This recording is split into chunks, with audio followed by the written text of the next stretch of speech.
Good night आशाताई. तर तुम्हा सर्वांचं स्वागत आहे परत एकदा तुमच्या स्वतःच्या हक्काच्या अशा आपल्या ज्ञानप्रबोधिनी या यूट्यूब चॅनलमध्ये. तर मैत्रिणींनो, हा जो जून महिना चालू झालेला आहे, तर या जून महिन्यासाठी पहिल्या आठवड्यामध्ये आपण जी काही माता बैठक घेणार आहोत, तर या माता बैठकीसाठी कुठला विषय निवडायचा किंवा या जून महिन्यामध्ये पावसाळा चालू होतो, त्यामुळे त्या अनुषंगाने माता बैठकीसाठी जो काही विषय मी निवडलेला आहे आणि त्याचं प्रोसिडिंग कशा प्रकारे लिहिलेलं आहे हे मी तुम्हाला या व्हिडिओच्या माध्यमातून सांगणार आहे. त्यामुळे व्हिडिओमधून स्किप करू नका ताई. आणि तुमच्यापर्यंत हा जर व्हिडिओ पोहोचला तर तुमच्या इतर अशा मैत्रिणींपर्यंत देखील व्हिडिओ पोहोचवायला विसरू नका. चला तर मग ज्या टॉपिकसाठी आपण व्हिडिओ बनवणार आहोत तो बघूयात. तर बघा, माता बैठक 1 जून 2025. तर सुरुवातीला आपण नेहमीप्रमाणे या ठिकाणी दिनांक टाकून घ्यायचे आहे की ज्या दिनांकाला तुम्ही ही पहिली माता बैठक घेणार आहात.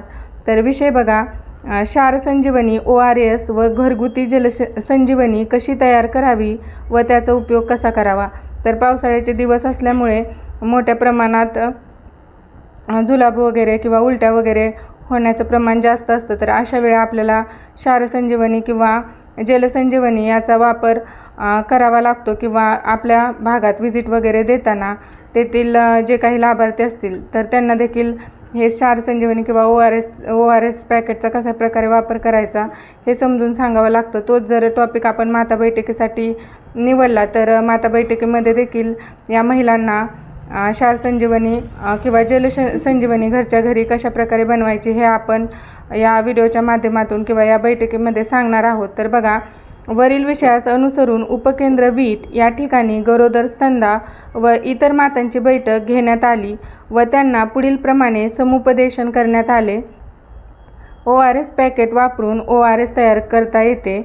हात साबणाने धुवा. ORSची पावडर व 1 लिटर पाणी बसू शकेल असे भांडे घ्या. उकळून थंड केलेले 1 लिटर पाणी मोजून त्यात ओता. पावडर पाण्यात संपूर्ण मिसळेपर्यंत व्यवस्थित ढवळा.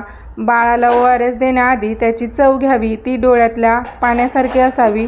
ORS जास्त गोड किंवा जास्त खारट असेल तर ते फेकून द्यावा आणि दुसरं तयार करावं.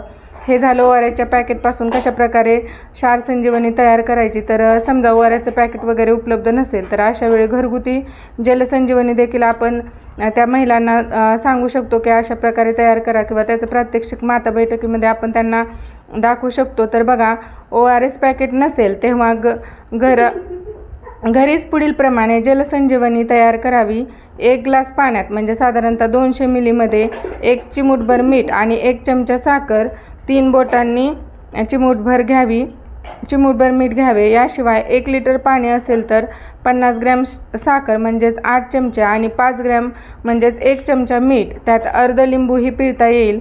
हे मिश्रण खूप खारट किंवा गोड झालं होय ना हे चव घेऊन पाहावं. म्हणजे ते जास्त गोड किंवा खारट झालं आहे की नाही हे तुम्ही चव घेऊन पाहायचं आहे. एका चमच्यात 5 मिली पाणी बसतं तरीही ते मोजून खात्री करून घ्या. तर बघा, 1 ग्लास पाणी अधिक 1 चमचा साखर अधिक चिमूटभर मीठ, 1 लिटर पाणी अधिक 8 चमचा साखर अधिक 1 चमचा मीठ.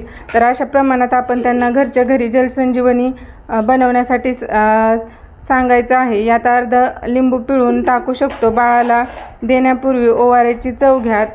ती वरती सांगितल्याप्रमाणे डोळ्यातील अश्रूंसारखी आहे की नाही हे पाहायचं. समजा जर ORSचं द्रावण म्हणजे हे जे जलसंजीवनीचं द्रावण आहे ते जास्त गोड किंवा खारट झालं असेल तर ते फेकून देऊन दुसरं तयार करायला सांगायचं आहे. त्यानंतर बघा, हात धुवून बाळाला जलसंजीवनी पाजावी. जलसंजीवनी किंवा क्षार संजीवनी एकदा तयार केल्यानंतर 24 तासाच्या आत बाळाला पाजावी आणि 24 तासानंतर उरलेले फेकून द्यावे. म्हणजे 24 तासाच्या नंतर मात्र आपण याचा वापर करायचा नाही आणि गरज असेल तर नवीन तयार करून घ्यावे. वरीलप्रमाणे अतिशय महत्त्वाची व पावसाळ्यामध्ये उपयुक्त अशी माहिती उपस्थित महिलांना देऊन बैठक संपवण्यात आली. आणि नेहमीप्रमाणे इथं आपण मातांची नावे आणि त्यांच्या स्वाक्षऱ्या वगैरे घेऊन ही बैठक संपवणार आहोत. अशाच प्रकारचे इतर टॉपिकवरती व्हिडिओ हवा असेल तर कमेंटमध्ये नक्की पाठवा. धन्यवाद ताई.